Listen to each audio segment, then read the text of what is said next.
TomoNews presents Too Much Sugar. U.S. infants are eating way too much sugar. Here's some good news for health-conscious parents. American toddlers are basically black holes for processed sugar. A new study by the Centers for Disease Control and Prevention finds that U.S. infants are consuming excessive amounts of sugar that even exceed maximum levels recommended for some adults. The study looked at more than 800 children between 6 months and 23 months who had taken part in the 2011 and 2014 National Health and Nutrition Examination Survey, where parents were told to record every item their child ate or drank during a 24-hour period. Researchers focused on the sugar added during food preparation or processing, such as cane sugar, high fructose corn syrup, and honey, not natural sugars found in fruit or milk. The results showed toddlers 12 to 18 months consumed 5.5 teaspoons of sugar per day, while toddlers 19 to 23 months ate 7.1 teaspoons a day. For comparison, the daily recommended limits for added sugar for children 2 to 19 years old and adult women is 6 teaspoons or less a day, and 9 teaspoons or less a day for adult men. Is sugar the new tobacco? Sweets could trigger a fatal heart disease. Sugar, sugar. Are widening waistlines the only problem resulting from a consumption of excess sugar? Well, turns out having just one sugary drink a day could triple your chances of dying from a heart disease. According to a study by Dr. Chen-He Yang, who analyzed a U.S. National Health Survey of 30,000 middle-aged American adults from 1988 to 2010, the majority of the population maintained their sugar intake levels at 10% of their total daily calorie intake. However, sugar took up 25% or more of the daily calorie intake for around a tenth of the population. The study also showed that the more sugar one consumes, the higher risk they are of dying from a cardiovascular disease. A 350 milliliter can of soda, for example, contains up to 9 teaspoons of sugar per can, equivalent to 7% of 2,000 calories. This means by simply ingesting more than 2 cans of soda per day, a person would already be consuming too much sugar. Meanwhile, 1 can of soda a day still increases the chances of death from heart disease by 29% compared to those who only drink 1 can per week. Sugar doesn't only exist in sodas, though. Many processed foods contain a large amount of sugar, including food some may consider healthy, such as bread, cheeses, and salad dressings.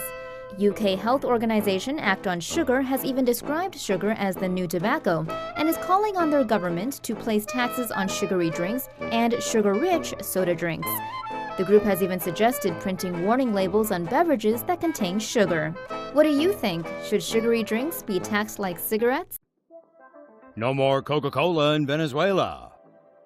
A sugar shortage has forced Coca-Cola to stop making its signature soda in Venezuela, the latest blow to a country already crippled by low oil prices. Venezuela is suffering an economic crisis, with the government unable to afford basic imports such as sugar, milk, eggs, and flour. Sugarcane production is down due to price controls, rising production costs, and a lack of fertilizer. Many farmers are switching to other crops which provide more yield and generate a higher income.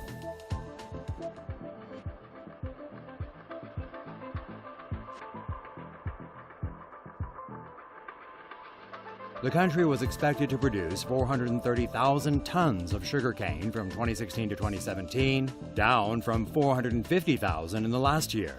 They also would have had to import 850,000 tons of raw and refined sugar.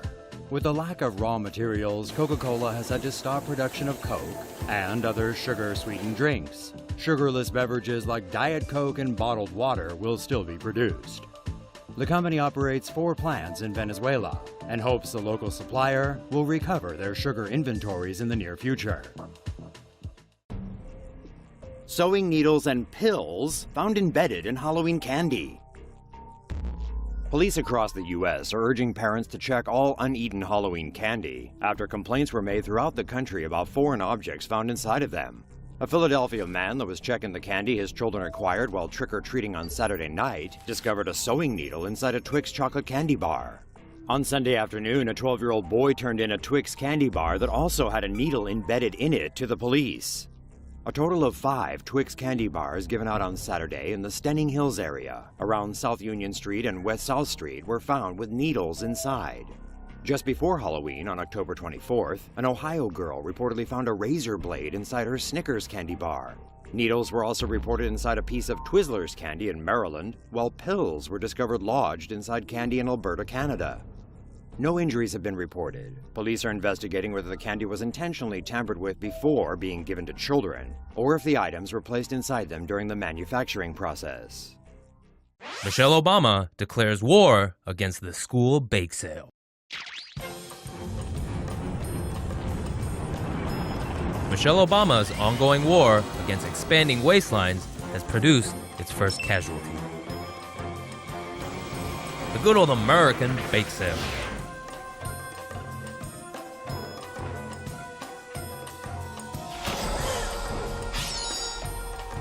Thanks to a federal law that aims to curb childhood obesity. The restrictions that took effect in July stem from the 2010 Healthy, Hunger-Free Kids Act. Pushed by Michelle and her Let's Move campaign, which overhauled nutrition standards for more than 30 million kids. But the problem is that bake sales also fall under those requirements. Meaning say goodbye to those cupcakes, chocolate bars, and brownies, and say hello to fruit cups and granola bars, which are also mostly sugar, by the way.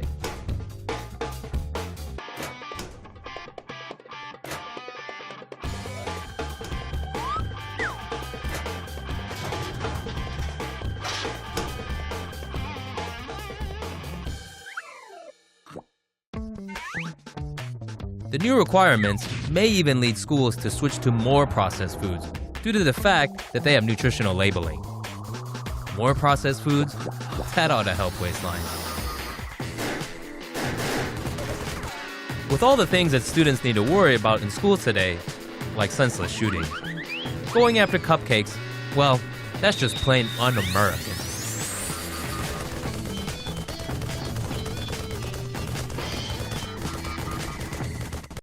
Everybody's buying Iron Brew, man. Everybody's gone absolutely mental, man, and stoking up in brew, man. No, we don't like it. Iron Brew, man, the mad juice, man. Barring is so barry with some folk. We scalp the sugar down to half cause Longshanks want some spondoolies, man. And everybody's raging like nobody can keep their heat or hold their waist.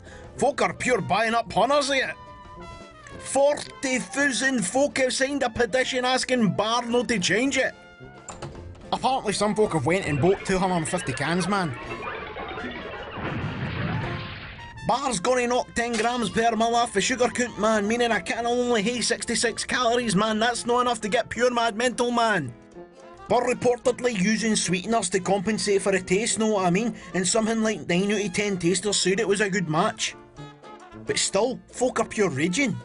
Petitioner Ryan Allen tell Labib that folk should vote with their money if they didn't like it. The GOP is proposing a bill that would dictate how food stamps can be used. Apparently, food stamp users are splurging on junk food. The GOP bill proposes blocking food stamps from being used to buy junk food. Only strictly healthy and wholesome food can be acquired with food stamps, which begs the question, where in American supermarkets is there healthy and wholesome food? Food stamp users will have to comply with set nutritional requirements for sugar and iron for food products. But isn't junk food one of Americans' inalienable rights? To promote better oral health, researchers in Berlin have created a new candy containing a bacteria they say is able to reduce cavities. Researchers have added a bacteria called Lactobacillus paracasei to the new beneficial candy. According to researchers, after eating, bad bacteria deposited on the surface of the teeth release acids able to dissolve tooth enamel, which eventually lead to cavities. Chewing the candy releases friendly bacteria into the saliva. The bacteria then locks onto the corrosive bacteria, forming a clump, which reduces the harmful bacteria's ability to stick to the surface of teeth and cause cavities. The new candies could be available within the next year or two. Scientists are also working on developing toothpastes and mouthwashes containing the friendly bacteria. Great news for chocolate lovers. Researchers have found there are compounds in chocolate that could help to prevent and treat type 2 diabetes. Beta cells inside the islet of Langerhans in the pancreas are responsible for secreting insulin, the hormone that regulates blood sugar levels.